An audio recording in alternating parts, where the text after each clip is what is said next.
Oh, hello. Welcome to today's Decay, celebrating births and beginnings of everything important since the dawn of time.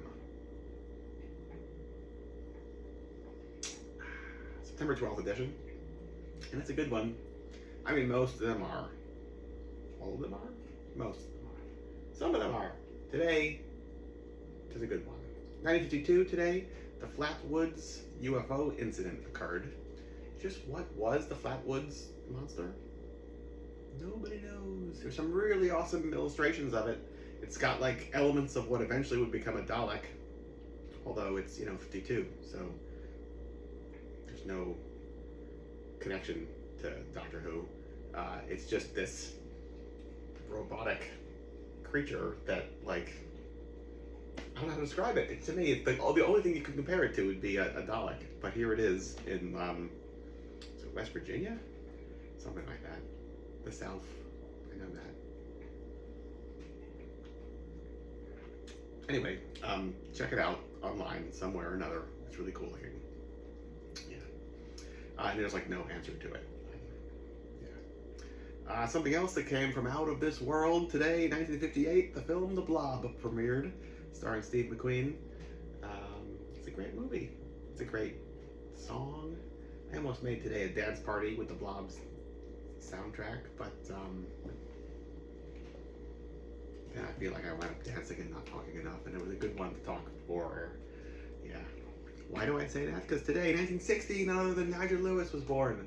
Of the Meteors, of the Toll Boys, of the Escalators, I did that in the wrong order, of Rough House All-Stars, Johnson Family, Radio Activators, and who knows what's next. Maybe more to come, right? Huge Nigel Lewis fan. It's not usual, I think, that people wind up getting tattoos of their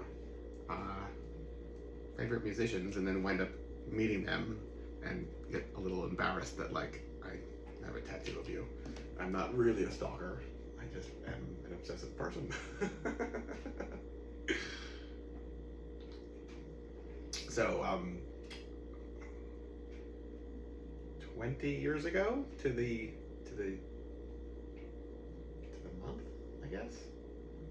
Well, no, it's September now. So 20 years ago, last month, I would have been schlepping through Europe, filming my psychobilly documentary, A Cancer on Rock and Roll, which can be found on YouTube for free. And I forget exactly how this happened. I think I was in Satanic Stomp in Germany a couple of years earlier and met Nigel there for a Johnson Family show. Maybe that's how I got their number and then connected, and so I wound up interviewing Nigel for the whole day, basically, in Camden, at a place called the Spread Eagle. And they told me just, a whole day's worth of stories, and what were the chances of any of this working, or me connecting with this person and that person and so on. And it was it's just it dawned on me earlier today thinking about it, that this interview for this documentary was 20 years ago, talking about, let's say, like, this era of the Meteors, which was like 20 years before that. And that is like really kind of extreme to think that, like, life speeds by that fast. That, like, be it perspective or not, that was 20 years ago, talking about something from 20 years prior. Like, life is very fleeting. Very fleeting.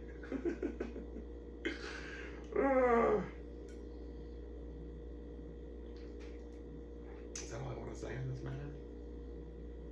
I don't know. We wound up becoming friendly, and I was lucky enough to talk them into coming to New York City and having a local band, the Tombstone Brawlers, back them, playing all sorts of songs that, like, they hadn't played live since, like, 1982. And I stayed on my couch, and, like, my roommate Jason from Brown Society was, like, making breakfast, and here Nigel's talking about, like, being a telegram boy, delivering a telegram to Buckingham Palace, like while Jason's like busy making eggs and things, and that Nigel says that, so I delivered the telegram, and I had to ask, while I was there, can I use your bathroom while I'm here? Like, yeah, sure, no problem, it's down here. It's like, oh, thanks so much. Goes in, spray paints all over the bathroom, God save the Sex Pistols, and runs out. And here me and Jason are just sitting there, like, making breakfast and coffee, hearing this, like, just awesome stories. Like, this is living, breathing history, sleeping on the couch over here. So yeah, that was great. And the interview I did for what became Encyclopedia Cancer and Rock and Roll we were there all day. So I had like many hours of extra footage. There was this really great section that I feel like should have been like a post-credit scene that I never put in there, and I regret it. And I could probably find because the video tapes that it was recorded on, how to play it today, I don't know, but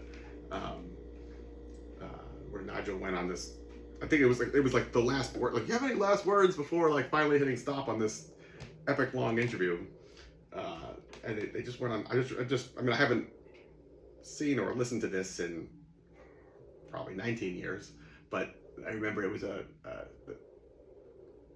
guidance was like, don't go to Virgin Megastore, don't go to Starbucks, don't go to McDonald's or like any of these like conglomerate chain stores, mom and pop restaurants, mom and pop record stores. You need to like make sure that we're living in a village for ourselves and supporting our own communities. And why I didn't include it as like a last tag in the movie, I don't know. I don't have one, so coulda, shoulda, woulda. I can figure out where this footage is and how to play it. I'll try to figure out how to share it with the universe, because I am not doing it justice, but that was the primary takeaway was the hell with capitalism and consumerism, and just think for yourself and the people around you and be your community as best you can. Yeah. Anyway, what else? Today, Jeepers Creepers Theater premiered 1962. That was Bob Guy as Jeepers. Probably the most popular horror host in the Los Angeles area following Vampira. 62, so it's almost a decade after she was off the air, right? She's like 54, 55, and then you have a couple different horror hosts along the way. The best book I can suggest for if you're interested in this topic is Creatures of the Night, which we loved so well. Creatures of the Night That We Loved So Well by Jim Fetters. The expanded edition. It's got some of the only existing scripts and photos and the only content from a lot of these horror hosts that survive exists in this book. So get that book. And last, but certainly not least, 1987 today, the film Near Dark premiered. A pretty perfect vampire film, and in a way that it breaks all sorts of boundaries and does its own thing. All for it. So, what are you going to do today, September 12th? Tall Boys, Meteors, Escalators, Rough House All-Stars, Johnson Family, Radio Activators. If you don't know Radio Activators, because that's the one that I feel like most people haven't seen or heard of, it was him with Vince Clarke from Razor and things. And they have a 145, Knock on Your Door, and Bop. I think it's the last time, don't quote me on this, but I think it's the last time that Nick Garrett was involved with the like managing or mastering of any of Nigel's releases. Either way, it certainly features that like booming voice of God that makes so much of their content so terrific. Yeah. And apparently it was in a Mary-Kate and Ashley soundtrack because Nigel's and Vince's daughters were both really big fans of Mary-Kate and Ashley, so somehow they worked it where like they were able to put out these two songs and have them featured in, I think it was Mary-Kate and Ashley Go to New York or something. I could be wrong about the title, I don't know. I could talk at length about monster movies and music, but Mary-Kate and Ashley, I got nothing. Anyway, that's it the whole day from me to you. Till tomorrow. Goodbye.